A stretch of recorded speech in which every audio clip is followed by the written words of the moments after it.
Seat 23B smelled like recycled air and the stale perfume of whoever had flown this route before me. I pressed my forehead against the oval window, watching Chicago's skyline shrink beneath us as Flight 2847 climbed into afternoon clouds. 3 days of pediatric conferences had left my mind oversaturated with data about infant development milestones and my body craving sleep that wouldn't come on this cramped flight back to Boston. The crying started 20 minutes after takeoff. At first, it was just background noise, the kind every frequent flyer learns to tune out. But this wasn't the typical fussy baby sound. This was distress, raw and escalating, the kind that made my professional instincts kick in before my exhausted brain could tell them to rest. I straightened in my seat, craning my neck to see past the curtain separating economy from first class. "Ma'am, please remain seated. We're still experiencing turbulence." The flight attendant's voice was polite but firm as she passed my row. I sank back, fingers drumming against the armrest. The crying continued, climbing in pitch and desperation. 30 minutes became 40. Passengers around me shifted uncomfortably, some pressing earbuds deeper, others shooting annoyed glances toward the front of the aircraft. But I couldn't stop listening, couldn't stop analyzing the pattern. The cry had a specific quality, rhythmic and intense, with the kind of full-body tension that spoke of genuine pain rather than simple discomfort. Colic. Severe, by the sound of it. When the seatbelt sign finally chimed off, I unbuckled before fully deciding to get involved. My legs carried me up the aisle while my rational mind listed all the reasons this was none of my business. I'd just spent 72 hours discussing complex cases with colleagues from across the country. I was off duty. This wasn't my patient, my problem, my responsibility. The flight attendant near the galley looked ready to intercept me, but I held up my conference badge still clipped to my canvas bag. "I'm a pediatrician. That baby sounds like it might need medical assessment." Her professional smile cracked slightly, relief bleeding through. "The passenger has refused assistance multiple times, but you're welcome to try." She pulled back the curtain, and I got my first clear view. First class held maybe a dozen seats, most occupied by business travelers studiously ignoring the chaos unfolding in row 2. The man holding the screaming infant looked like he'd been through a war.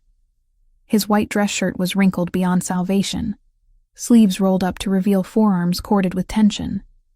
Dark hair fell across his forehead, and even from several feet away, I could see the exhaustion carved into his face. But it was his eyes that stopped me. Dark brown, almost black, and filled with a desperation so raw it made my chest tighten. "Sir?" I approached slowly, keeping my voice gentle. "I'm Dr. Foster. I couldn't help but hear your baby crying. Would you mind if I took a look?" His gaze snapped to mine, and the intensity in it nearly made me step back.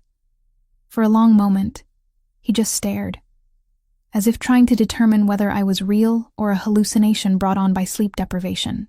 The baby, maybe 8 or 9 months old, wailed against his shoulder, little fists clenched, face red with effort. "You're a doctor?" His voice was low, roughened by hours of stress, with an accent I couldn't quite place.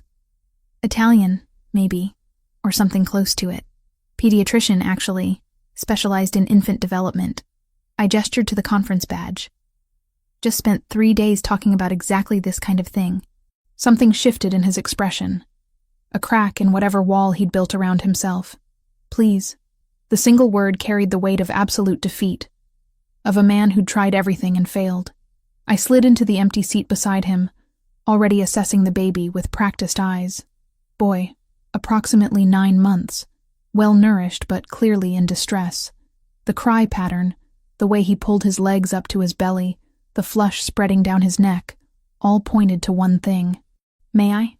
I held out my hands, and after a heartbeat of hesitation, he transferred the baby to me.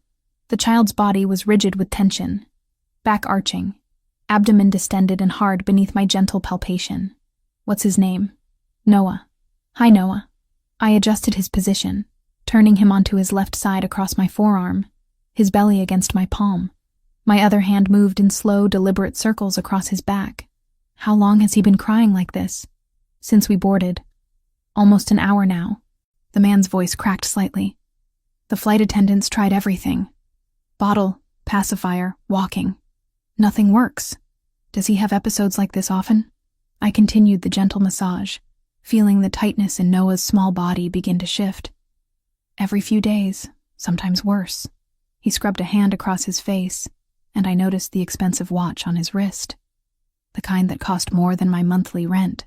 The pediatrician said colic, but I thought he was supposed to grow out of it by now. Colic typically peaks around 6 weeks and resolves by 4 months, I said, adjusting Noah's position slightly and applying gentle pressure to his lower abdomen. But some babies have extended cases, especially if there's an underlying issue like food sensitivity. The baby's crying had already begun to quiet, shifting from desperate wails to hiccuping whimpers. I continued the massage, adding a subtle rocking motion, and felt the moment his rigid muscles finally released. A small, unmistakable sound of gas passing, and Noah's cry cut off abruptly, replaced by a surprised silence. "What did you do?" The man leaned forward, wonder replacing exhaustion in his expression. Infant massage technique combined with proper positioning helps release trapped gas that's causing the pain. I shifted Noah to an upright position against my shoulder, supporting his head, and patted his back gently until a satisfying burp emerged. "There we go, buddy. That's better, isn't it?" Noah made a soft cooing sound, his tiny fist grabbing at my shirt. The tension had completely drained from his body, leaving him relaxed and drowsy against me. I looked up to find his father staring at me with an expression I couldn't quite read, something between gratitude and something else. Something more intense. "I don't understand. How did you fix him in 2 minutes when nothing else worked?" "I didn't fix him. This is temporary relief, not a cure." I reluctantly handed Noah back, noting how the man's entire demeanor shifted the moment he held his son again, becoming both more protective and more vulnerable simultaneously. "If he's having episodes this frequently at 9 months, you need to investigate further. Food allergies are common culprits. What formula are you using?" He told me, and I nodded, filing the information away. "That's cow's milk based. Noah might have a sensitivity to the protein. You should talk to his pediatrician about switching to a hypoallergenic formula and eliminating dairy from his diet if you're supplementing with any solid foods. I'll call tomorrow." He looked down at Noah, who was already drifting toward sleep, tiny fingers curled against his father's chest. "Thank you. I don't know how to thank you properly. You just did." I started to stand, but his hand caught my wrist gently. "Please, let me compensate you for your time." He reached for his wallet with his free hand, but I pulled away. "I don't accept payment for helping a baby in distress. That's not who I am." I softened the refusal with a slight smile. "Just promise you'll follow up with his doctor. If the formula change doesn't help within a week, push for an allergy panel and possibly a gastroenterologist referral." "I will." He studied me with those intense dark eyes, and I felt oddly exposed, as if he could see straight through to something I hadn't meant to reveal. "You're very good at this." "It's what I do." I gestured to the now peaceful Noah. "Get some rest while he's sleeping. And try the massage technique I showed you next time he has an episode. Clockwise circles on the belly, gentle but firm pressure, left side lying position to help the gas move through." The plane jolted slightly, hitting a pocket of turbulence, and I grabbed the seat back to steady myself. I should get back to my seat before we hit more rough air. "What's your name?" The question was direct, almost urgent. "Your full name, Dr. Foster." "Rachel. Rachel Foster." I glanced at the conference badge still hanging from my bag, realizing he could probably read it anyway. "I work at Boston General, Pediatric Department." Something flickered in his expression. Satisfaction, maybe, as if I'd just given him something valuable. "Vincent Castrovani. Thank you, Rachel Foster. You saved me today. Possibly saved my sanity." The name meant nothing to me, but the way he said it suggested it should. I offered a small wave to Noah, who was now fully asleep, and made my way back through the curtain to economy. My seat felt even more cramped than before, but I couldn't quite shake the feeling of Vincent's eyes following me. The weight of his gratitude mixed with something else I couldn't name. The landing was smooth. We touched down at Logan just after 7, and I was through the terminal and into a rideshare before the first-class passengers even finished gathering their belongings. My tiny apartment in Dorchester waited, along with 12 hours of blessed sleep before my next shift. I didn't look back. Didn't think I'd ever see Vincent Castrovani or his son Noah again. Just another random encounter. One of those brief connections that happen between strangers and dissolve the moment they part ways. I had no way of knowing that 3 days later, he would walk into my hospital with deliberate purpose. That he'd already learned everything about me, from my work history to my home address. That the moment I'd touched his son, I'd stepped into a world far more dangerous than anything I could have imagined from my window seat in row 23B. Tuesday afternoon's shift at Boston General was the usual controlled chaos. I'd just finished explaining hydrocephalus treatment options to anxious parents when my pager buzzed with a new patient intake in exam room 4. The chart notation was sparse. Castrovani, Noah, 9 months. Follow-up for colic and feeding concerns. Requested Dr. Foster specifically. My steps faltered in the hallway. Castrovani. The name from the airplane.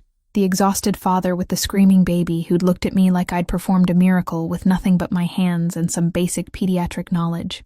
But how would he even know I worked here? I'd mentioned Boston General during our conversation, but finding one specific doctor in a city this size should have taken more than casual effort. I pushed open the exam room door, and there he was. Vincent Castrovani looked different than he had on the plane. The wrinkled desperation had been replaced by composed control. His charcoal suit fit perfectly, clearly custom-made, and his dark hair was styled with deliberate precision. But those eyes, deep brown, almost black, held the same intensity I remembered. They tracked my entrance with laser focus, and something about the attention made my skin prickle with awareness. Noah sat on his lap, looking significantly better than during our flight. The baby's cheeks had color now, his eyes bright and curious as he gnawed on a rubber giraffe toy. Dr. Foster. Vincent stood, and the movement was fluid, controlled. Thank you for seeing us. Mr. Castrovani. I kept my tone professional, moving to wash my hands at the small sink. I have to admit, I'm surprised to see you here. How did you find me? You mentioned where you worked. His response was smooth, but didn't quite answer the question of how he'd requested me specifically from among dozens of pediatricians. Noah improved after the flight, but the episodes came back 2 days later. You were right about needing further investigation. I dried my hands and approached, letting Noah grab my finger with his tiny fist. His grip was strong, healthy. Tell me about the episodes since we last spoke. Frequency, duration, what seems to trigger them. Vincent described the pattern with remarkable detail for a father, noting times, Noah's reactions to different foods, sleep disturbances. As he spoke, I became aware of movement in the hallway outside.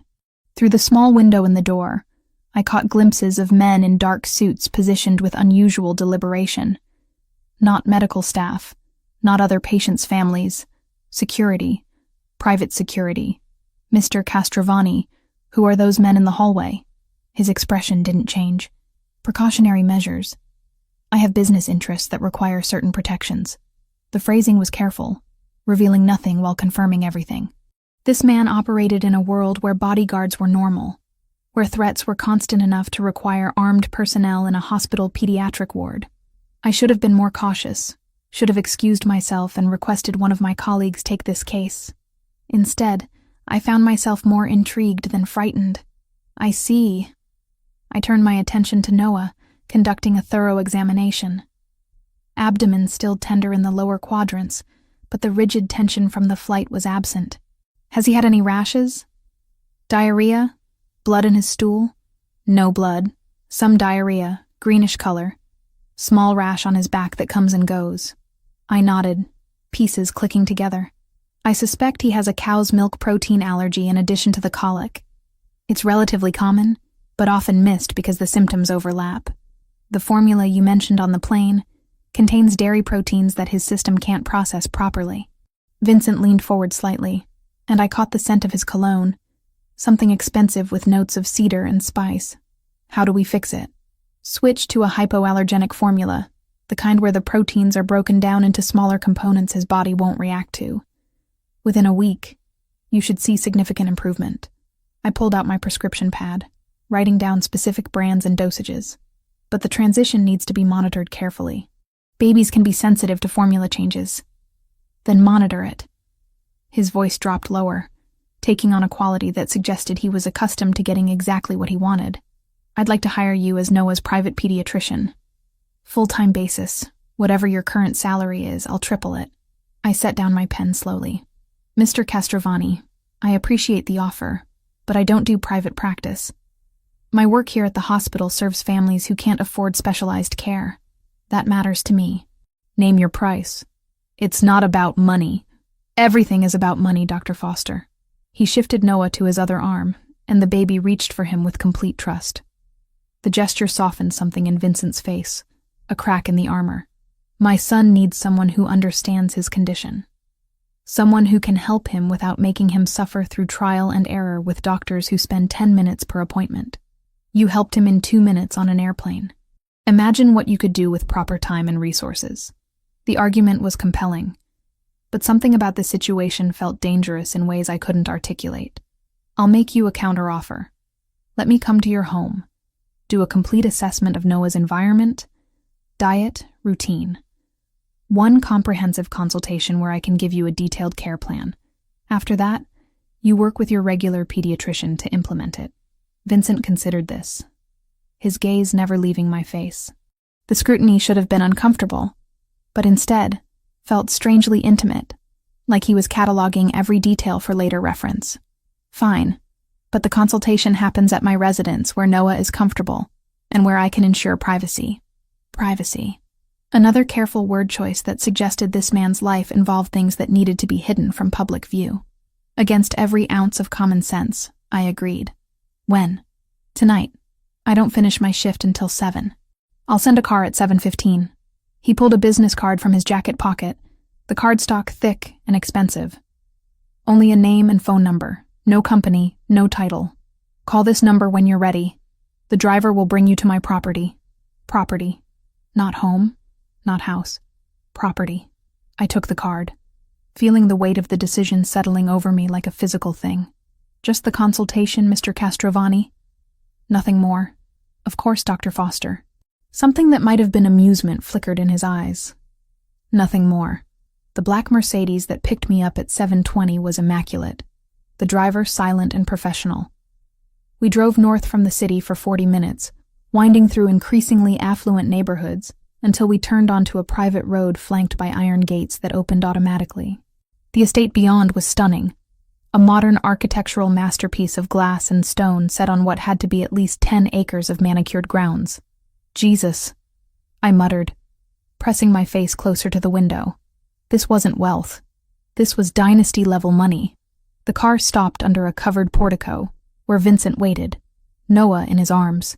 He'd changed from the suit into dark slacks and a white shirt with rolled sleeves, looking simultaneously more relaxed and somehow more dangerous. 3 men in suits flanked the entrance, their positions strategic, their attention constantly scanning. "Dr. Foster." He descended the steps as my door opened. "Welcome." The interior was even more impressive than the exterior. Soaring ceilings, original artwork that probably cost more than my medical school debt, furniture that whispered Italian craftsmanship. But what struck me most was how lived in it felt despite the obvious wealth. Baby toys scattered near a designer sofa, a bottle warmer on a marble console table. The juxtaposition of domestic life within this fortress. Vincent led me to a nursery that belonged in a magazine spread. State-of-the-art baby monitor system, hypoallergenic everything, temperature control that probably cost more than my car. I spent 90 minutes conducting the most thorough pediatric assessment of my career, while Vincent watched from a nearby chair, answering every question with precision, occasionally adding observations that showed how carefully he monitored his son's every detail. "You're right about the allergy," I concluded, making notes on my tablet. "We need to transition him to this specific formula over the next 5 days, gradually mixing it with his current one to avoid digestive shock. I'd also recommend eliminating all dairy from any solid foods, starting a probiotic supplement, and keeping a detailed food diary. 5 days. Vincent stood, moving to stand beside me. Up close, I could see he was taller than I'd registered before, at least 6'2", with the kind of build that suggested regular physical training. "You should stay. Monitor the transition yourself. Mr. Castrovani." "Vincent, please." The intimacy of the request made my breath catch. Vincent, I can write extremely detailed instructions for your nanny or whoever helps with Noah's care. I don't have a nanny. I have household staff. But I take care of Noah myself. He paused, and something vulnerable crossed his expression. His mother died giving birth to him. Complications that no one anticipated. Choices that had to be made in seconds. For 10 months, it's been just us. The revelation hit me harder than it should have. This powerful, intimidating man was a widower raising his infant son alone, fumbling through parenthood while running whatever empire required armed guards and fortress-like estates. I'm sorry for your loss, I said quietly. But that doesn't change the fact that I have a job, responsibilities. 3 weeks. I'll pay you $75,000. That's more than enough to eliminate your student loans completely. He said it casually, as if that amount of money was insignificant. You work exclusively with Noah, monitoring every aspect of his transition, making sure he's truly healthy. After that, we part ways, and you go back to saving the world one patient at a time. $75,000. Freedom from the debt that had been crushing me since medical school. The monthly payments that forced me to pick up extra shifts and live in a barely furnished apartment in one of Boston's cheaper neighborhoods. It was tempting, dangerously so. 2 weeks, I countered. And I keep my hospital shifts, at least part-time. I have patients there who depend on me. 2 weeks, but you stay here on the property. Noah needs someone available at night when the colic is worst. Bringing you back and forth through the city daily is impractical and frankly unnecessarily risky. Risky how? His jaw tightened slightly. I have rivals in my business ventures. People who would exploit any perceived weakness. The men you saw at the hospital, the security here, it's all necessary. Having you travel repeatedly between locations creates exposure points that are better avoided. The explanation made tactical sense, but something about it felt incomplete, like he was telling me just enough truth to be convincing while omitting crucial context. Still, the offer was compelling, and Noah deserved the best possible care during this transition. Fine. 2 weeks. Full-time residence here. But I want it in writing, including the payment terms. I met his eyes directly, refusing to be intimidated. And if at any point I feel uncomfortable or unsafe, I leave immediately with no penalties. Vincent extended his hand. Agreed. His palm was warm against mine, the grip firm but not crushing. The handshake lasted a second too long, his thumb brushing against my wrist in a way that sent an unexpected spark of electricity up my arm. I pulled back quickly, suddenly very aware that I'd just agreed to move into a stranger's home. A stranger whose world included armed security and careful euphemisms about rivals and risks. I'll need to go home and pack some things, I said, trying to regain professional distance, and arrange coverage for my shifts. The car will take you now and bring you back tonight. I'll have the contract ready for you to review when you return. Vincent shifted Noah to his shoulder, and the baby made a contented sound, tiny fingers curling into his father's collar. Thank you, Dr. Foster. You're giving my son a chance at real health. That's worth more than money. As the Mercedes carried me back toward my apartment, I stared at Vincent's business card, running my thumb over the embossed lettering. I'd made my choice, signed onto something I didn't fully understand, all because a baby had cried on an airplane, and I couldn't walk away from helping him. I had no idea I'd just stepped into a world where help and danger were two sides of the same coin, or that the man who'd hired me was already planning how to keep me long after our 2 weeks ended. My guest suite was larger than my entire apartment in Dorchester. Floor-to-ceiling windows overlooked manicured gardens that probably required a full-time staff to maintain. The bathroom had heated floors, a rainfall shower, and toiletries that cost more per bottle than I typically spent on groceries in a week. Everything screamed wealth so profound it had stopped trying to impress anyone. I unpacked my single suitcase, feeling oddly out of place among such luxury. 2 weeks. $75,000. Then back to my real life. The first morning, I woke at 6 to find Vincent already in Noah's nursery, changing a diaper with the focused concentration of someone who'd taught himself through YouTube videos and desperation. He looked up when I entered, surprise flickering across his face. You're up early. Pediatricians don't sleep in. Babies certainly don't. I moved to the changing table, observing his technique. You're doing it wrong. The tabs need to be tighter or he'll leak through in an hour. Vincent stepped back without argument, watching as I demonstrated the proper method. Noah gurgled happily, tiny legs kicking. I've been doing it wrong for 10 months? Probably, but he's still alive and healthy, so you're doing fine overall. I finished fastening the fresh diaper and picked Noah up, pressing my nose to his belly until he giggled. Ready to start your new formula, little man? The transition went smoother than anticipated. I'd created a detailed schedule, mixing ratios that decreased the old formula by 20% each day, while increasing the hypoallergenic replacement. By day 3, Noah's digestive system had noticeably improved. The desperate crying episodes stopped completely. He slept longer stretches, woke up happier, gained weight at a healthy rate. But observing Noah's medical progress was only part of what I learned that first week. The Castrovani household operated with military precision beneath its domestic surface. Staff moved through the mansion on predictable schedules, always professional, always aware of Vincent's location. The chef prepared meals that appeared at exact times without anyone seeming to request them. Laundry vanished and reappeared clean and pressed. It was like living in a 5-star hotel where the machinery was invisible, except for the men with guns. They were everywhere once I started noticing. Not obviously threatening, not drawing attention to themselves, but present. 2 stationed at the main entrance, one patrolling the grounds visible through the western windows, another positioned near the garage. They wore suits like Vincent's, but moved differently, with the controlled awareness of trained soldiers. On the 3rd day, I watched from the nursery window as 3 black SUVs arrived in formation. Men emerged, greeted each other with familiar efficiency, and disappeared into Vincent's study. The meeting lasted 4 hours. When they left, Vincent looked exhausted in a way that had nothing to do with lack of sleep. "Business associates?" I asked that evening when we happened to be in the kitchen simultaneously. I was preparing Noah's evening bottle. Vincent was pouring whiskey from a crystal decanter. "Something like that?" He took a long drink, then seemed to reconsider his evasiveness. "Allies, more accurately. The people I work with to maintain certain territorial understandings." Territorial. The word choice was deliberate, almost territorial in the animal sense rather than corporate. What kind of business requires territorial understandings and armed security? The kind that's kept my family powerful for 3 generations. He set down his glass, dark eyes meeting mine with that unsettling intensity. The kind you're better off not knowing details about, Dr. Foster. "Rachel, if I'm living in your house taking care of your son, you should probably use my first name. Rachel." He said it slowly, as if testing how it felt. Fair enough.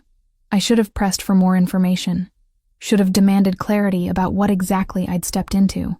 Instead, I focused on Noah, told myself that whatever Vincent did for a living was none of my business, as long as the baby was safe and healthy. That willful ignorance lasted until the 4th night. I'd developed a routine of reading in the sitting room attached to my suite after Noah's final feeding. Medical journals, mostly, trying to keep up with new pediatric research. Vincent had passed by twice, both times slowing as if considering whether to interrupt, then continuing to wherever he spent his late evenings. The 3rd time, he stopped in the doorway. "May I come in? It's your house, but it's your space while you're here. I don't want to intrude." He waited for my nod before entering, carrying his own book, a worn paperback that looked like it had been read multiple times. "I find it difficult to sleep lately. Thought I might read here if that's acceptable." We sat in companionable silence for nearly an hour, the only sounds turning pages and the occasional distant noise from elsewhere in the mansion. It felt strangely domestic, this quiet evening with a man I barely knew but somehow felt comfortable beside. "Can I ask you something?" I closed my journal. "Noah's mother. What was her name?" Vincent's jaw tightened, but he answered. "Sophia. We'd been married 6 years when she got pregnant. The doctors said she had a placental abruption during labor. Massive hemorrhaging. They gave me a choice." His voice went flat, emotionless in the way people get when discussing trauma too painful to feel fully. "Save her or save Noah. Not both. Vincent, I'm sorry. She made the choice for me. Had it written in her birth plan. Witnessed by her lawyer. If complications arose, save the baby. I held her hand while she bled out, knowing I was letting her die because she'd told me to. He looked at me then, and the raw grief in his expression made my throat tight. So yes, I'm perhaps too protective of him. He cost me everything I had. He has to be worth it.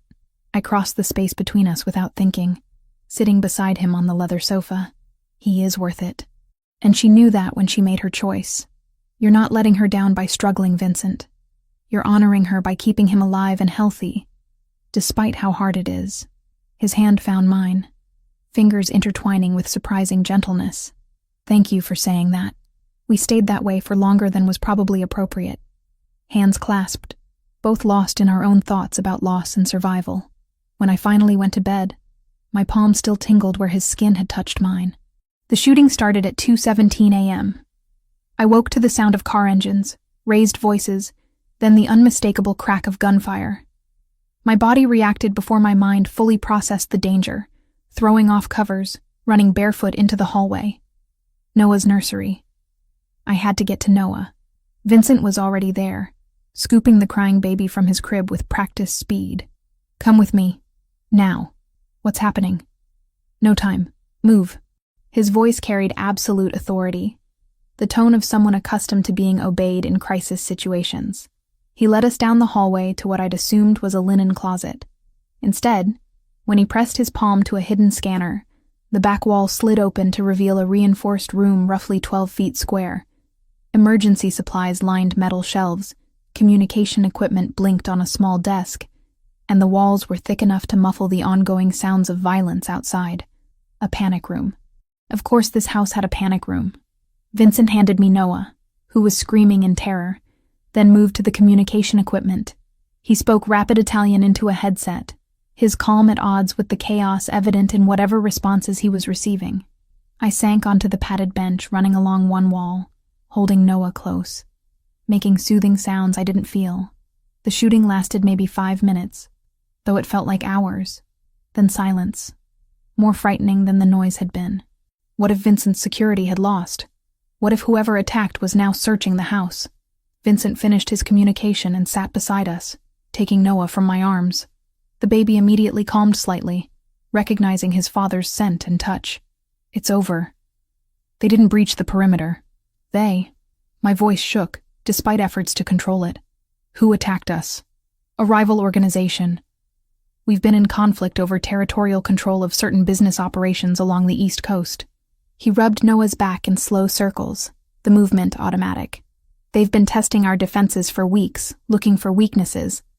This was more aggressive than previous attempts. Testing your defenses. I repeated the words, trying to process them. Vincent, what exactly do you do? He looked at me for a long moment, clearly weighing how much truth to offer. My family controls significant interests in this region. Import-export operations, real estate holdings, entertainment venues, security services. Some of our business dealings exist in gray areas legally. The people we compete against don't believe in competition. They believe in elimination. Gray areas. Elimination. The euphemisms couldn't quite hide what he was describing. You're telling me you're in organized crime. I'm telling you, I inherited a legacy 3 generations old that provides for hundreds of families, that operates according to codes and rules that predate modern law enforcement, and that, yes, sometimes requires violence to maintain. His voice remained steady, factual. The men who attacked tonight? Albanian Mafia expanding into territory they have no claim to. If I show weakness, if I fail to defend what's mine, they'll take everything. My businesses, my properties, my life. Noah had fallen back asleep against Vincent's shoulder, exhausted by fear.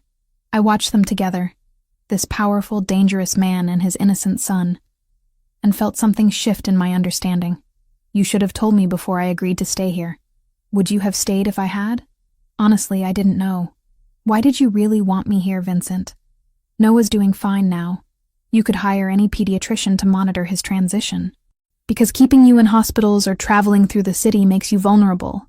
He met my eyes directly. Because my enemies have already started investigating anyone I show interest in, anyone who might matter to me.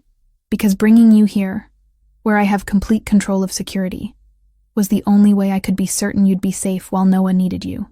The admission hung between us, loaded with implications. I matter to you. You helped my son when no one else could. You showed up in my life exactly when I needed you most.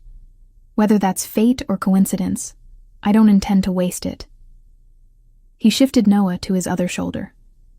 You can leave tomorrow if you want. I'll pay you what I promised regardless.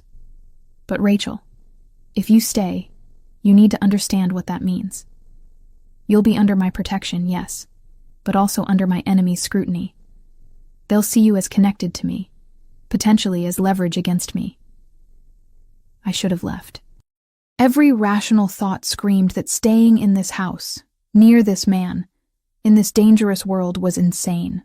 But I looked at Noah, sleeping peacefully now, and remembered Vincent's raw grief talking about Sophia, remembered his gentleness teaching himself to be a father despite having no preparation, remembered the way his hand had felt holding mine earlier that evening.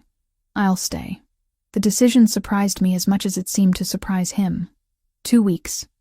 As agreed. But I want the truth from now on, Vincent.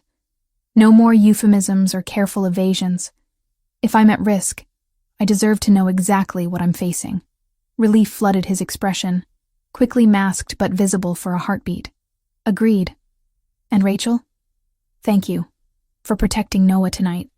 For not running when the shooting started. Where else would I go? He needed me. I stood, suddenly exhausted. Are we safe to leave the panic room now? Luca will come get us when the property is secure and the perimeter reset. He leaned back against the reinforced wall. Noah still asleep against him. Might be a while. So we waited. This unlikely trio in a hidden fortress within a fortress, while outside Vincent's men cleaned up whatever aftermath violent men left behind. And somewhere in that strange, suspended time, I stopped thinking of this arrangement as temporary employment and started recognizing it for what it really was. The beginning of something that would change everything about my carefully constructed, safely predictable life. Noah's transformation was remarkable. By day 10, he was sleeping through the night, gaining weight steadily, and developing at the pace a 9-month-old should. The desperate crying had become a distant memory, replaced by babbling attempts at communication and genuine smiles that lit up his entire face. Medically speaking, my job was complete, so why was I still here? The question nagged at me as I watched Vincent feed Noah breakfast on the 11th morning. He'd mastered the technique now, anticipating when the baby would turn his head or spit out bites he didn't like. The easy competence of his movements spoke to how far he'd come from that desperate father on the airplane. His weight gain is excellent, I said, reviewing the charts I'd been keeping. Formula transition is complete. Digestive system has stabilized. Developmentally, he's right where he should be. Vincent looked up from wiping pureed sweet potato off Noah's chin. But nothing. He's healthy, Vincent. You don't need a live-in pediatrician anymore. Something flickered in his expression, there and gone too quickly to identify. The 2 weeks aren't up yet. You agreed to stay the full duration. I agreed to monitor his transition. The transition is done. Then stay for me. The words came out quiet, almost vulnerable. These past 10 days have been the first time since Sophia died that this house has felt like a home instead of a mausoleum. Noah laughs now. You taught me how to make him laugh. I don't want that to end. The admission caught me off guard. Vincent, finish the 2 weeks, please. I'm not ready to go back to doing this alone. I should have insisted on leaving. Should have recognized that staying beyond medical necessity crossed professional boundaries I'd built my career respecting. Instead, I heard myself agreeing, telling myself it was just a few more days, that helping this family find stability was the compassionate choice. That night, Vincent knocked on my suite door around 10. I made coffee. Thought you might want some while you read. It became our routine. Evenings in my sitting room, both reading, occasionally commenting on something interesting, mostly existing in comfortable silence. On the 12th night, he asked about my parents. House fire, I said, the word still difficult 5 years later. Electrical fault in the wiring. They were asleep when it started. By the time neighbors called it in, there wasn't anything firefighters could do except contain the spread. Were you close? Very. My father was a literature professor. My mother taught elementary school. They were those rare people who genuinely liked each other even after 30 years of marriage. I traced the edge of my book cover. I was in my final year of medical school when it happened. Spent 6 months barely functional, just going through motions. My advisor wanted me to take a leave of absence, but staying busy was the only thing keeping me from falling apart completely. Vincent set down his drink. That's why you work so hard. Why you took extra shifts at the hospital, even though you were exhausted. You're running from the quiet. The observation was too accurate to deny. Maybe. Or maybe I just want to help people because I couldn't help them. You can't save everyone, Rachel. I know, but I can try to save the ones in front of me. I met his eyes. Like Noah, like you, in a way. You were drowning that day on the plane. I threw you a lifeline because that's what I do, and now I'm pulling you into water you don't know how to navigate. He moved from his chair to sit beside me on the sofa, the proximity sending my pulse racing. I should let you go, should send you back to your safe, predictable life before my world destroys you. I'm not as fragile as you think. I know. That's what terrifies me. His hand lifted, fingers brushing my cheek with devastating gentleness. You're strong and brave and so goddamn beautiful it hurts to look at you sometimes. And I want you in ways that have nothing to do with Noah's medical care and everything to do with the fact that you're the first person since Sophia who's made me feel alive instead of just surviving. My breath caught. Vincent, this is complicated. I know. I'm not asking for anything. Just needed you to know that keeping you here isn't entirely selfless. He started to pull away, but I caught his wrist. What if I want complicated? The words hung between us. An admission I hadn't meant to make but couldn't take back. His eyes darkened, searching my face for certainty he wouldn't find, because I wasn't certain of anything, except that when he looked at me like that, every rational thought evaporated. Rachel. My name was a warning and a question. Instead of answering, I closed the distance between us, pressing my lips to his in a kiss that immediately ignited into something desperate and consuming. His hands tangled in my hair, pulling me closer as I gasped against his mouth. Every touch felt electric, charged with weeks of denied attraction finally given permission to exist. We broke apart breathing hard, foreheads pressed together. We should stop, he said without conviction. Probably. I kissed him again anyway. And this time, he didn't suggest stopping. What happened next was inevitable. Two people who'd been orbiting each other with increasing gravity finally colliding. He was gentle and intense simultaneously, taking his time despite the urgency thrumming through both of us. When it was over, we lay tangled together on my bed, his fingers tracing patterns on my shoulder. I don't do this, I said quietly. Sleep with men I barely know. You know me better than most people who've been in my life for years. He pressed a kiss to my temple. And for what it's worth, I don't do this either. Haven't been with anyone since Sophia. The confession made something in my chest tighten. Vincent, stay. Not a command this time, but a plea. Past the 2 weeks. Stay as long as you want. I should have said no. Should have recognized this for the dangerous entanglement it was.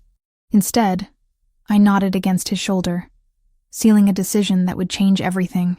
The morning brought harsh reality. I woke to find Vincent's side of the bed empty, though the sheets still held his warmth.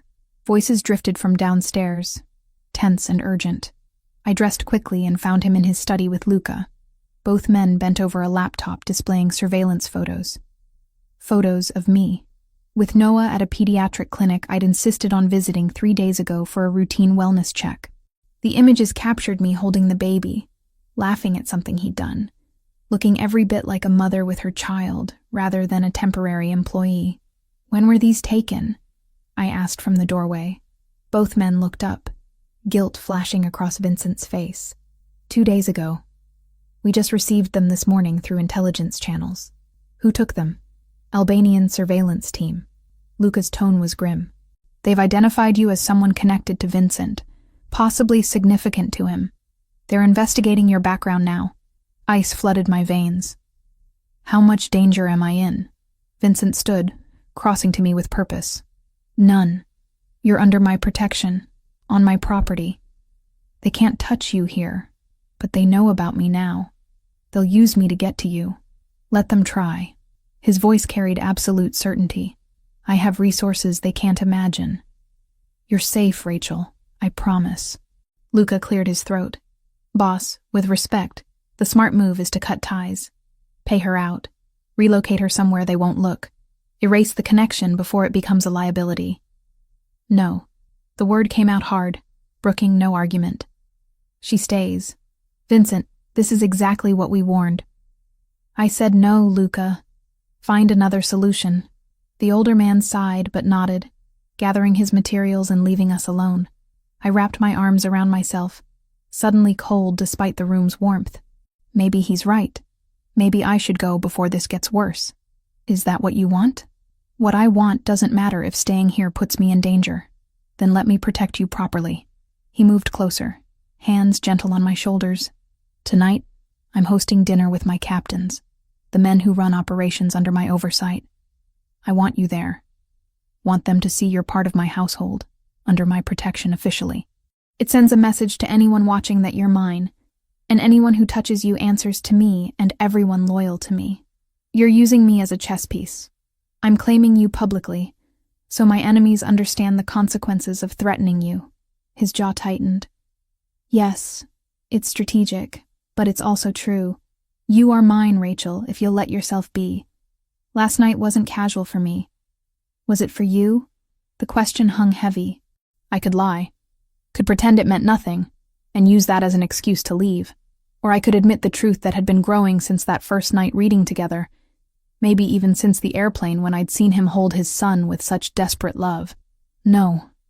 It wasn't casual. Relief flooded his expression. Then trust me to keep you safe. Come to dinner tonight. Stand beside me. Let me show them you matter. Against every instinct screaming warnings. I agreed.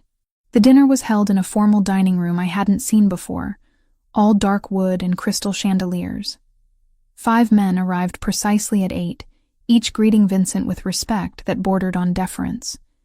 They ranged in age from mid-30s to early 60s, all dressed in expensive suits, all carrying themselves with the same dangerous confidence as Vincent. He introduced me simply as Noah's doctor, who'd become essential to the household. The phrasing was careful, acknowledging my presence without defining our relationship explicitly.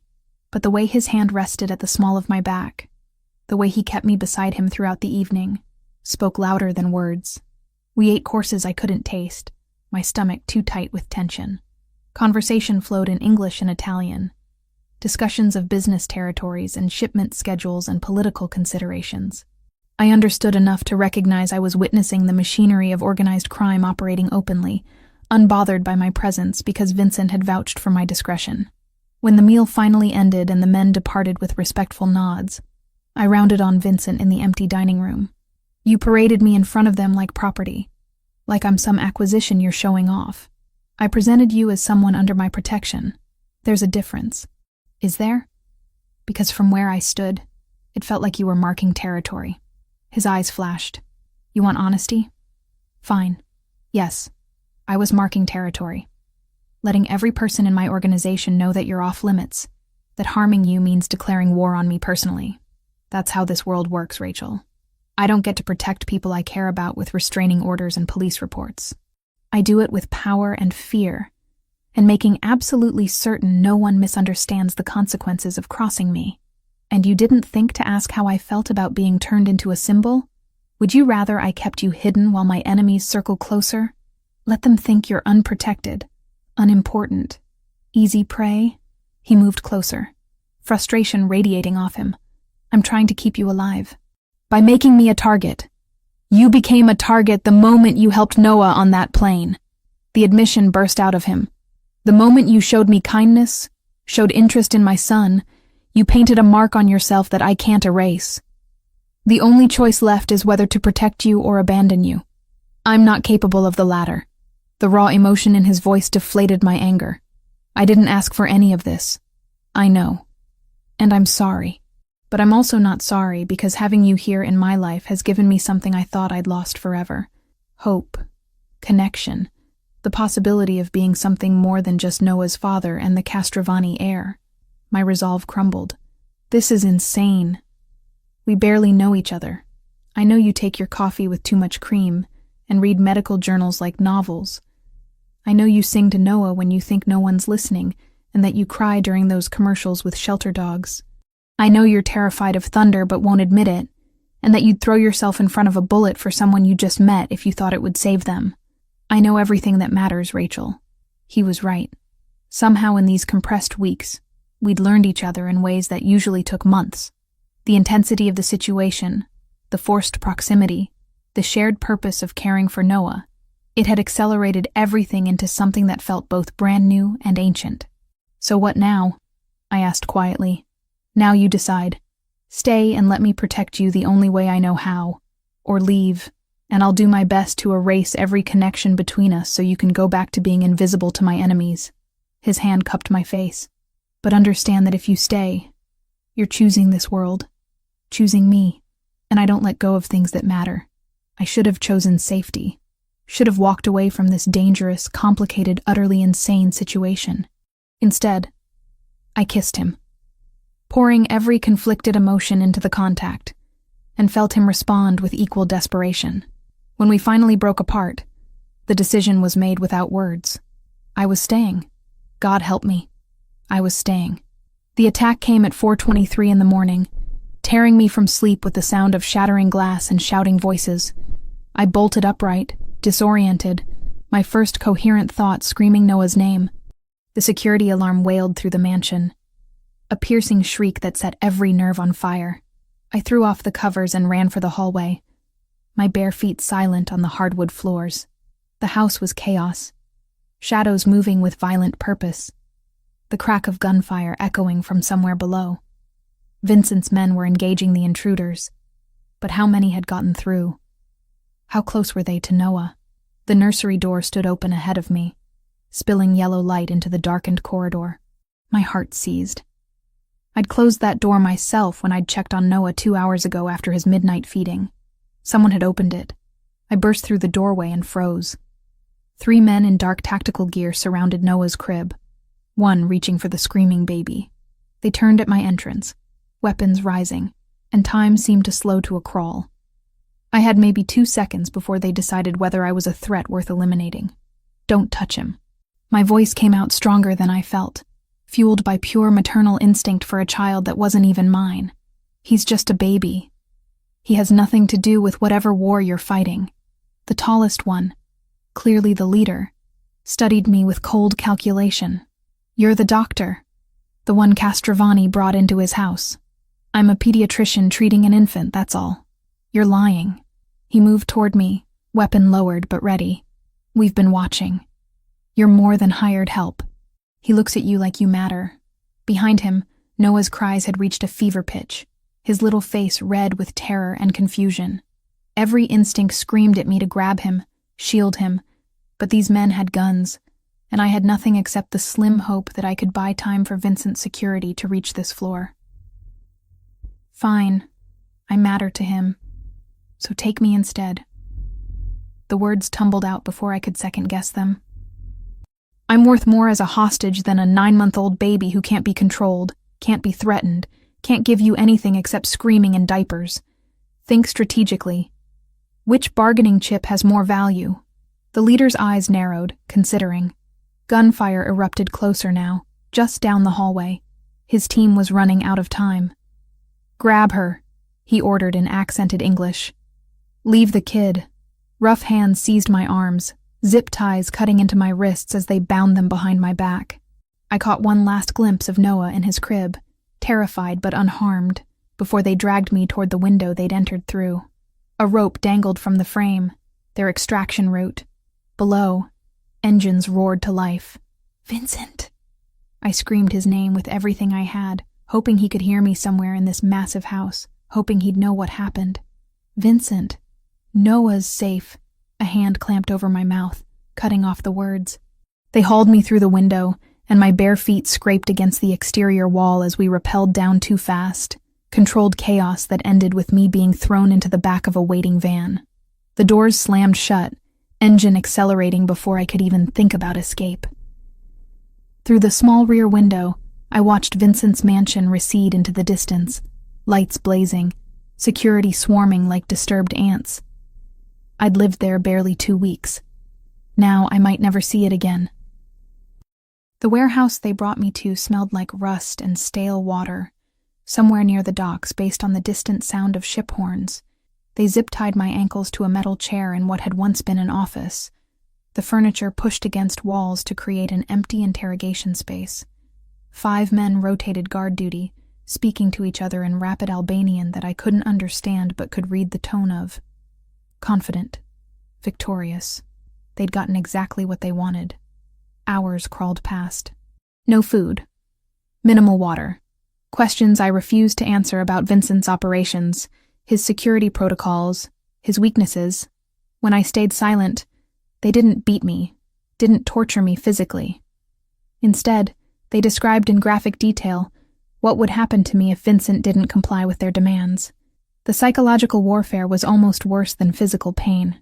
$50 million. The leader, who I'd learned was named Drayton, said during one of his visits to my cell, plus complete withdrawal from 3 territories in Boston. That's what Castrovani's woman costs. I'm not his woman. I'm a doctor who helped his sick child. You live in his house, sleep in his bed, care for his son like he's yours. Drayton leaned closer, and I caught the sour smell of his breath. He'll pay. Men like Castrovani always pay when it's personal. I noticed his hand trembling as he gripped the chair back, the slight sheen of sweat on his forehead despite the warehouse's chill. Medical training kicked in automatically, cataloging symptoms. Tremor, excessive sweating, the fruity smell beneath the general staleness of his breath. Classic signs of uncontrolled diabetes, probably type 2 based on his age and build. How long since you've checked your blood sugar? The question came out before I could stop it. His eyes narrowed. What? You're diabetic. I can see it.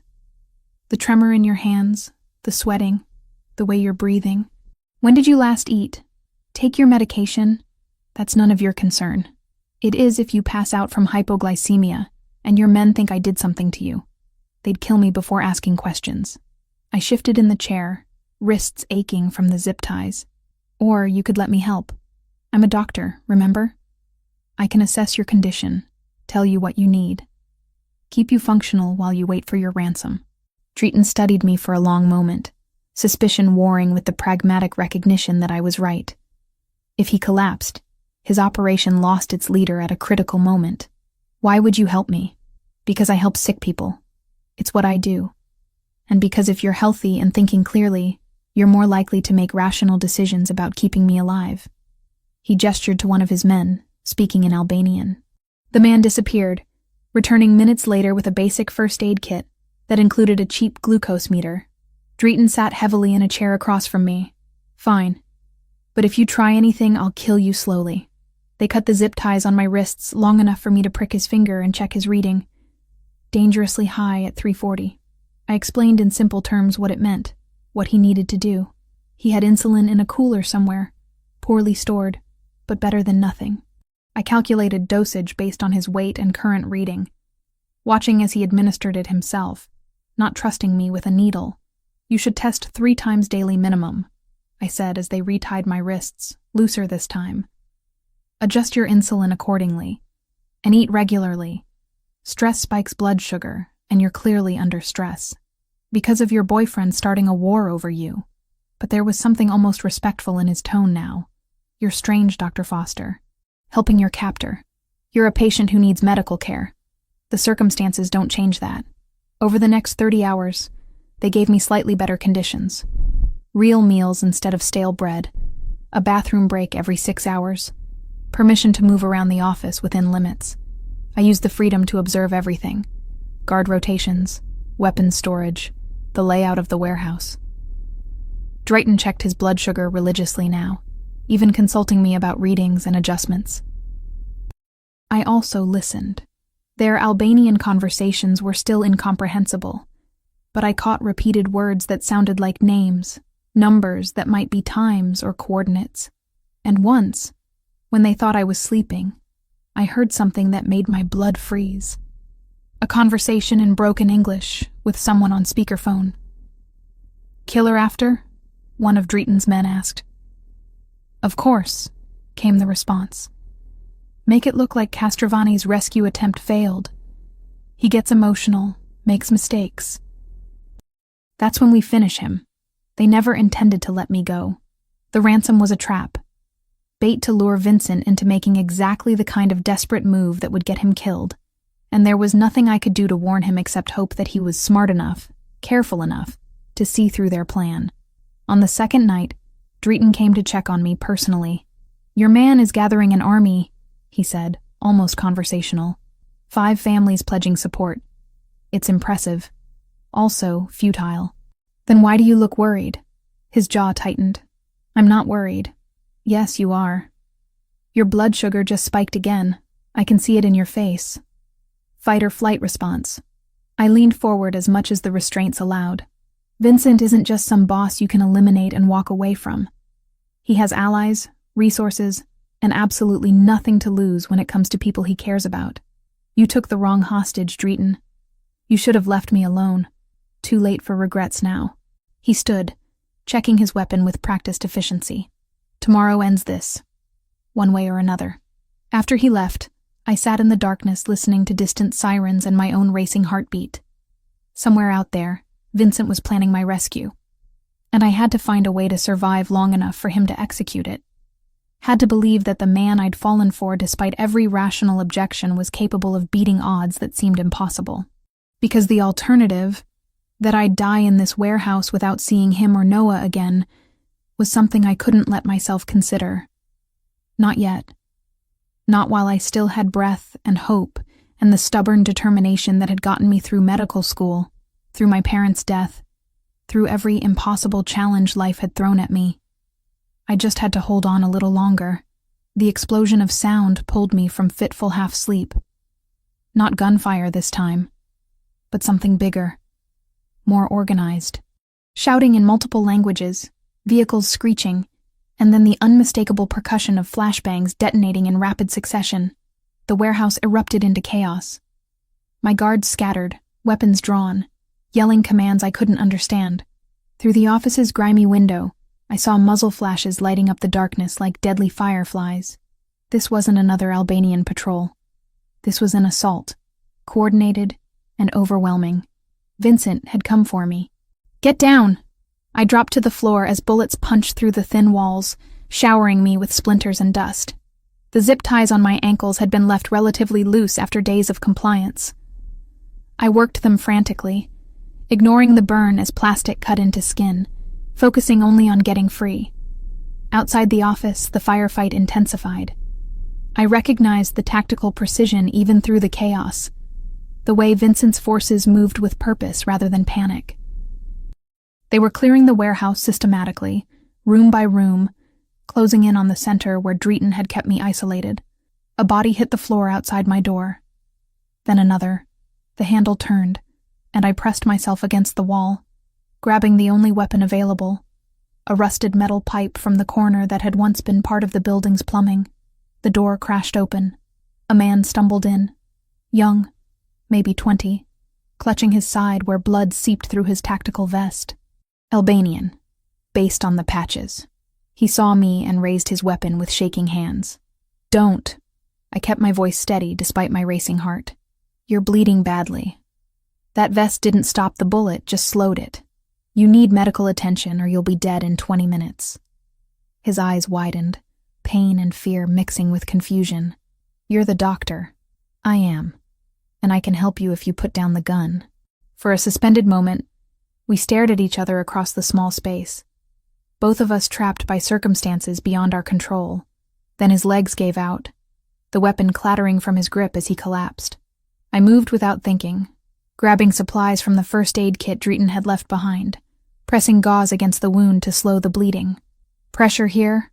I guided his hand to hold the gauze. "Keep it tight. When your people find you, tell them you need a hospital immediately." "Why help me?" Blood flecked his lips. "After what we did? Because I'm a doctor before I'm anything else." The door exploded inward, and suddenly Vincent was there, weapon raised, eyes wild with something between fury and terror. He scanned the room in a heartbeat, taking in me kneeling beside the wounded Albanian, blood on my hands but clearly unharmed. Our eyes met, and the weapon lowered. Rachel. My name came out choked, raw with emotion I'd never heard from him before. I'm okay. I'm okay. I stood on trembling legs, and he crossed the space in 2 strides, pulling me against him with enough force to steal my breath. His hands moved over me frantically, checking for injuries, confirming I was real and whole. We need to move. Luca appeared in the doorway, tactical vest covered in dust, weapon still smoking. Buildings clear, but reinforcements could arrive any moment. Vincent nodded but didn't release me, keeping one arm locked around my waist as we navigated through the warehouse. Bodies littered the floor, both Albanian and some of Vincent's men. The cost of my rescue painted in blood and spent shells. Guilt churned in my stomach, but there wasn't time to process it. The extraction was military precise. Vincent's forces had brought 4 SUVs, positioned for rapid departure. He pushed me into the back of the lead vehicle, sliding in beside me, never breaking physical contact. As we pulled away from the warehouse, I watched smoke rising from the building. Emergency lights approaching in the distance. Drayton? I asked quietly. Dead, along with most of his command structure. Vincent's voice was flat, emotionless in that way that meant he was holding back something enormous. The Albanians will regroup, but they've lost their leadership and credibility. It'll take them months to recover, if they ever do. Back at the mansion, dawn was breaking over the manicured grounds. Staff moved efficiently, treating wounded men, securing the perimeter, restoring order to the controlled chaos. Vincent led me straight upstairs, bypassing everyone who tried to speak to him. Noah was asleep in his crib, watched over by 2 armed guards Vincent had left behind. The baby looked peaceful, oblivious to the violence executed in my name.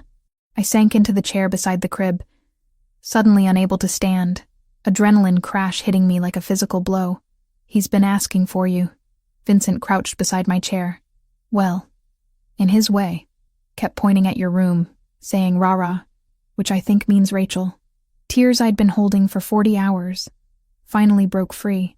Vincent pulled me from the chair into his lap, holding me while I shook with silent sobs, stroking my hair with surprising gentleness. You're safe now.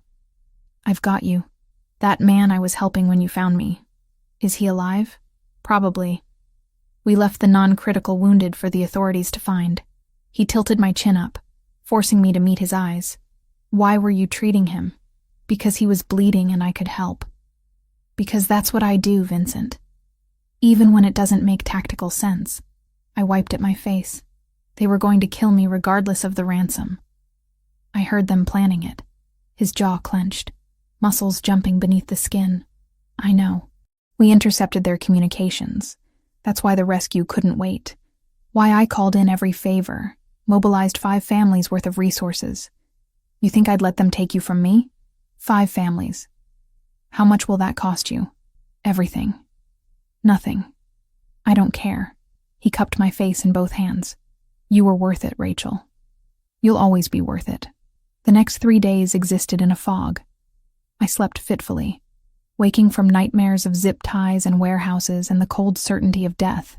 Vincent stayed with me constantly, abandoning meetings and responsibilities to sit beside the bed, holding my hand through the worst of it.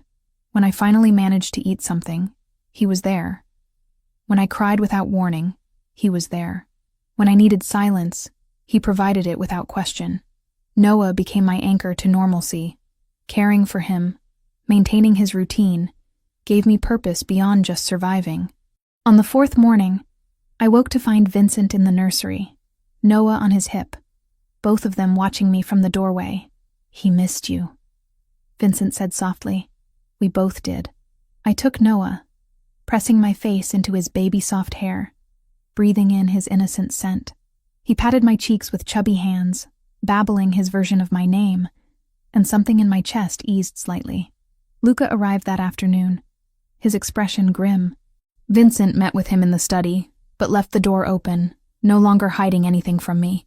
I stood in the hallway, listening despite knowing I wouldn't like what I heard. The Albanians are regrouping faster than anticipated, Luca said. New leadership, more violent than Drayton. They're calling the rescue a declaration of war, demanding blood for blood. And Rachel is their primary target now. Silence stretched. Then Vincent's voice, hollow with resignation. She needs to disappear. New identity. Relocation to the West Coast under protected witness protocols. It's the only way to keep her alive long term. Already making arrangements. We can have her moved within 72 hours. I walked into the study, both men turning to face me. No. Vincent stood slowly. Rachel, this isn't negotiable. They'll come for you again, and next time I might not get there in time. I said no. I didn't survive a kidnapping to be exiled from the life I chose. I moved closer, refusing to be intimidated by his presence or Luca's disapproval. I'm staying, Vincent. Here, with you and Noah. That's my decision. It's suicide. Then protect me better. Isn't that what you do? Control situations, eliminate threats, keep what's yours safe. I grabbed his shirt, pulling him down to my level. I'm choosing this. Choosing you. Despite everything. Don't take that choice away from me. His forehead dropped against mine, breath shuddering out. I can't lose you. Then don't let me go. Luca presented the solution 2 days after I refused to leave. He arrived with a leather portfolio, spreading documents across Vincent's desk like a battle plan. Which, I supposed it was. Marriage, he said without preamble. Official, legal, witnessed by representatives from all 5 allied families. Under our code, attacking a boss's wife is equivalent to declaring total war. The Albanians don't have the resources or alliances to survive that. Vincent looked at me, something unreadable in his dark eyes. It would work. Better than any security detail. Better than hiding you. They'd have to back down or face annihilation from every family on the East Coast. You want to marry me for strategic protection. My voice came out flat, processing the proposal without the emotion it deserved. I want to marry you because I can't imagine my life without you in it anymore. He moved closer, ignoring Luca's presence entirely. The strategy is convenient. The reason is that I'm in love with you, Rachel.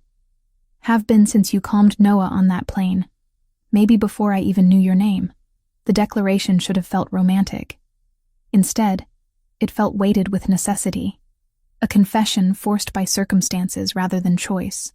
And if there was another way to protect me, would you still want this? Yes. No hesitation. No doubt. But there isn't another way, and I'm selfish enough to use that fact to keep you. I looked at Luca, who was studiously examining the documents as if not hearing every word. How quickly can this happen? 72 hours if we expedite. City Hall ceremony, minimal witnesses, maximum legal standing. He glanced up. It won't be romantic, Dr. Foster, but it will be binding. Fine. The word came out before I could overthink it. Let's do it. Vincent's relief was palpable, though he masked it quickly. You're sure? No, but I'm choosing this anyway. I touched his face, feeling the slight stubble he hadn't bothered shaving. I'm choosing you, Vincent. Even though it's insane and strategic and wrapped in violence. I'm choosing this life. He kissed me then, deep and claiming, and I let myself believe that maybe strategy and love could coexist in the same decision. The ceremony happened on a gray Wednesday morning at City Hall. I wore a simple cream-colored dress that one of Vincent's staff had procured. Elegant but forgettable. Vincent looked devastating in a dark suit. His face composed, but his hand trembling slightly, as he slid the platinum band onto my finger. 2 witnesses from the Castrovani organization stood behind us, plus representatives from 4 other families whose names I didn't know, but whose presence made the marriage politically significant. I do, I said when asked, and meant it despite the circumstances. I do, Vincent echoed, and I heard both the strategy and the truth in his voice. The officiant pronounced us married in less than 15 minutes. No music, no flowers, no celebration beyond a brief reception at the mansion where serious men in expensive suits congratulated Vincent on securing such a valuable alliance. I smiled and accepted their well wishes, feeling like a chess piece that had just been promoted to queen. That night, Vincent came to my room, our room now, and held me without demanding anything more. I know this isn't how you imagined getting married, he said quietly. I stopped imagining a long time ago. I curled into his warmth. This is real enough. The first week as Mrs. Castrovani was surreal. Nothing changed, and everything changed simultaneously. I still cared for Noah, still maintained his routines, but now wore a wedding ring that caught light and reminded me of vows made under duress and desire combined. Vincent worked constantly, managing the fallout from the warehouse assault, coordinating with his allies, preparing for Albanian retaliation everyone knew was coming. We were polite strangers sharing space, bound by legal documents and survival instinct, but emotionally disconnected. The trauma of my kidnapping sat between us like a physical barrier. He didn't push, didn't demand the intimacy marriage supposedly granted. We orbited each other carefully, Noah the only bridge we could cross reliably. On day 8, I found Vincent in the nursery at 3 a.m., holding a sleeping Noah, staring at nothing with exhausted eyes. "Can't sleep?" I asked from the doorway. "Worried about you. About him. About whether I made the right choice dragging you deeper into this instead of forcing you to leave." He looked at me finally. "You could still go, Rachel. Marriage can be annulled. I'd survive the political fallout. I'm not going anywhere." I crossed to them, running my hand over Noah's soft hair. "Stop trying to save me from choices I'm making with full knowledge of consequences. You deserve better than this. Better than me. I deserve to decide that for myself." I kissed his temple. "Come to bed, Vincent. Tomorrow we'll figure out how to be married. Tonight, just sleep." He followed me, still carrying Noah, and we all three fell asleep in the oversized bed, a family assembled from chaos and choice. The attack came on day 10, just when I'd started believing maybe we'd have time to breathe. Vincent had insisted on taking me to dinner at a small Italian restaurant he'd frequented for years. Neutral territory where we could pretend to be a normal couple celebrating a hasty marriage. We were walking from the car when Vincent stopped abruptly, his hand tightening painfully on mine. "Get back to the vehicle. Now." "What? Rachel, move!" He was already pushing me back toward where our driver waited, his other hand reaching for the weapon I knew he kept concealed. "Luca, clear the street." I saw it then, what his trained eye had caught immediately. A car parked at an odd angle, driver's side window slightly down despite the cold evening. Something wrong about the shadows inside. 3 seconds? Maybe 4. That's all the warning we had. The explosion tore through the restaurant's facade with a roar that deafened me instantly. Vincent tackled me to the ground, his body covering mine completely as debris rained down around us. Glass, brick, burning pieces of what had been a building moments ago. Heat washed over us, and I couldn't breathe. Couldn't hear anything except high-pitched ringing. When the fallout settled, Vincent pulled me up, checking me frantically for injuries. Blood ran down his face from a cut above his eye, and his suit was shredded, but his hands were steady as they moved over me. "Are you hurt?" "Rachel, answer me." "I'm okay. I'm okay." My ears were ringing, vision blurry, but nothing felt broken. "Vincent, your head." "Doesn't matter." He was already moving, pulling me toward the SUV as his security swarmed around us, weapons drawn, scanning for secondary threats. "We're leaving. Now." The drive back to the mansion was a blur. Luca appeared from somewhere, barking orders into his phone in rapid Italian. Vincent held me against his side, blood from his head wound dripping onto my dress, neither of us caring about anything except that we'd survived. The next 48 hours were brutal. Vincent authorized a response so comprehensive it bordered on warfare. I heard pieces of it from my position in Noah's nursery, where I'd retreated to feel useful while Vincent orchestrated destruction. Names I didn't recognize. Locations across the city. Confirmations of eliminations delivered in code but unmistakable. When Luca finally gave the all-clear, his face was grim, but satisfied. "It's done. Albanian leadership is gone. Cells are scattered, leaderless, ineffective. They'll retreat to their original territories or dissolve entirely." Vincent looked like he'd aged a decade in 2 days. "Confirmed kills? 13 key targets. The rest fled the region. No one's claiming the Castrovani name anymore." The message was received. I should have felt relief.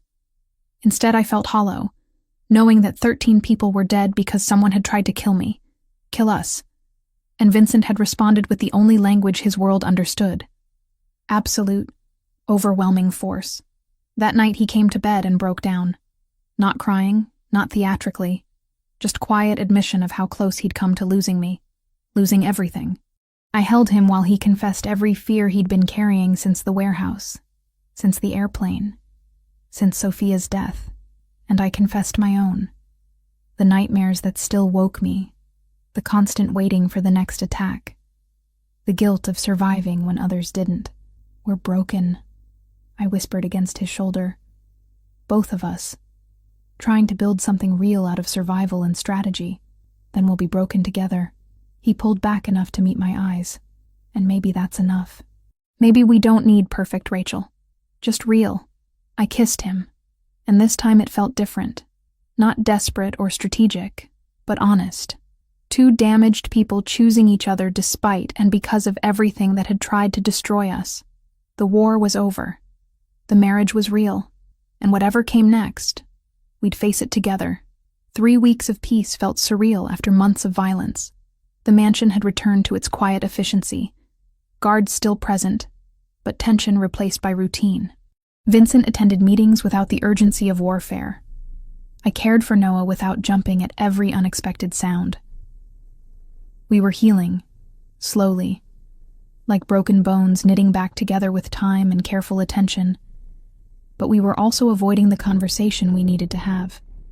It came to a head on a Sunday morning. Noah was napping, the house unusually quiet, and I found Vincent in his study staring at paperwork he wasn't actually reading. I knocked on the open door frame. "We need to talk." He looked up, resignation in his dark eyes. "I know." I closed the door behind me and sat in the chair across from his desk, the same chair where I'd negotiated my original 2-week employment. So much had changed since that conversation. "Tell me the truth, Vincent.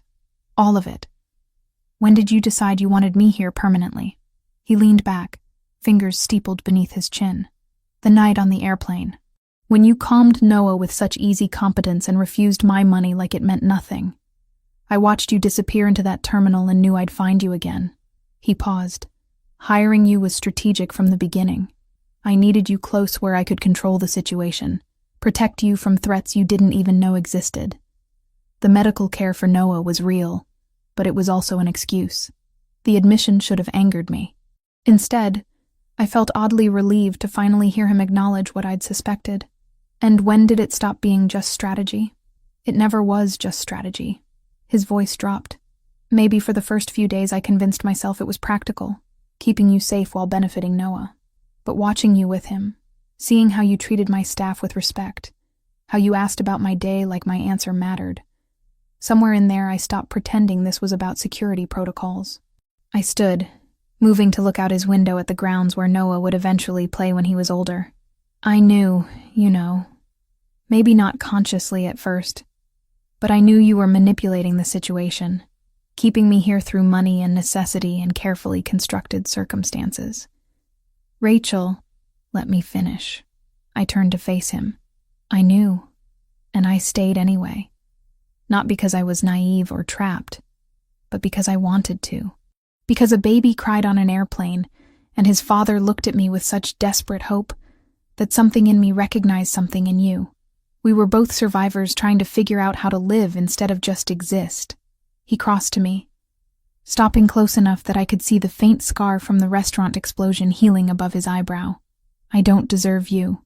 Probably not, but I'm here anyway." I touched his face gently. "We can't build a real marriage on strategy and survival, Vincent.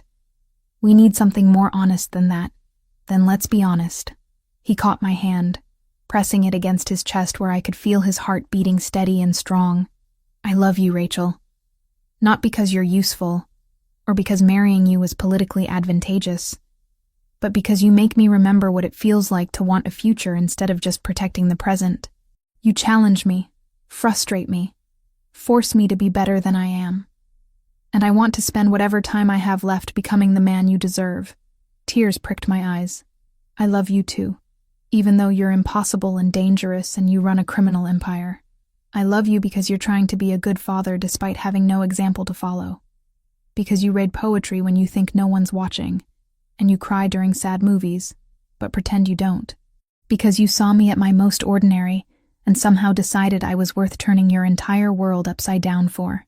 He kissed me then, deep and claiming, and it felt different than every kiss before. This wasn't desperation or strategy. This was promise.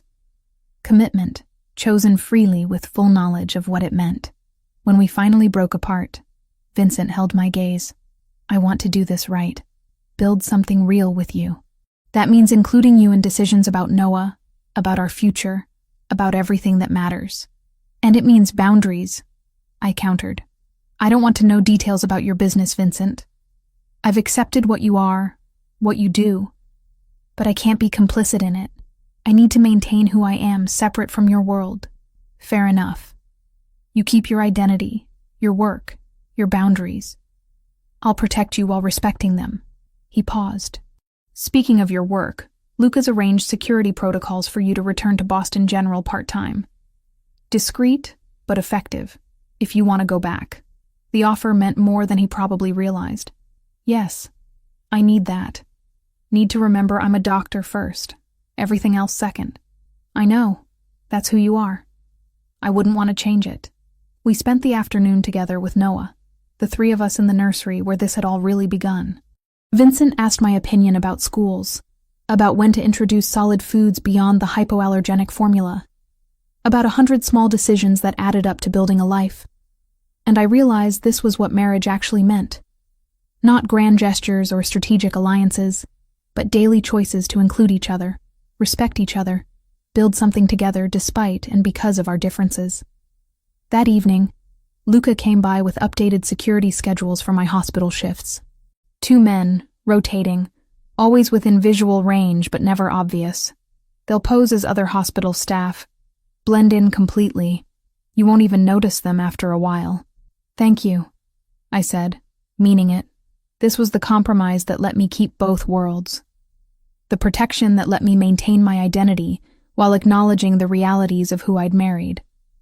The weeks that followed established new rhythms. I worked at Boston General 3 days a week, treating patients who had no idea their pediatrician went home to a mansion with armed guards. Vincent attended to his business, whatever that entailed, but came home for dinner every night. We read together in the evenings, talked about everything from politics to literature to Noah's developmental milestones. Slowly, carefully, we built the foundation of something real. Noah's first birthday arrived on a crisp October afternoon. We kept the celebration small, just Vincent, me, Noah, and a few key members of Vincent's inner circle who'd become something like family. The cake was chocolate, Noah's favorite based on the few tastes we'd given him. He demolished it with enthusiastic glee, getting frosting everywhere while we laughed and took pictures like any normal family would.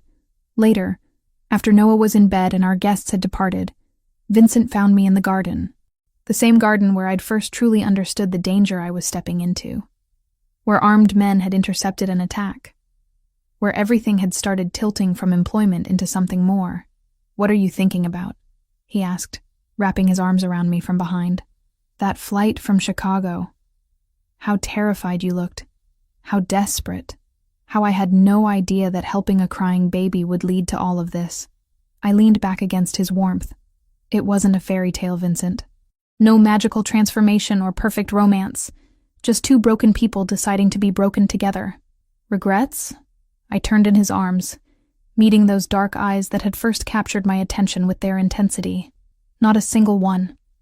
This life, this choice, you and Noah, I'd do it all again exactly the same way. Even the kidnapping, the explosions, the strategic marriage, even those, because they led here, to this moment, to us being honest about what we are and what we're building. I kissed him softly. "I love you, Vincent Castrovani. Not despite who you are, but including all of it. I love you, Rachel Castrovani." He said my married name with such reverence it made my chest tight. "Thank you for choosing this. For choosing me." We stood there in the garden as evening fell. 2 people who'd found each other through chaos and decided to build something lasting from the wreckage. Tomorrow would bring new challenges, new choices, new moments where we'd have to actively choose each other over easier paths. But tonight, we had this. Honest love, hard-won trust, and the absolute certainty that whatever came next, we'd face it together. The baby who'd cried on Flight 2847 was sleeping peacefully upstairs, healthy and loved. The terrified father from that flight had become my husband, my partner, my choice. And the exhausted pediatrician who'd just wanted to help had found something she hadn't known she was searching for. A family assembled from impossible circumstances and unconventional love. It wasn't perfect, but it was real. And that was enough for me.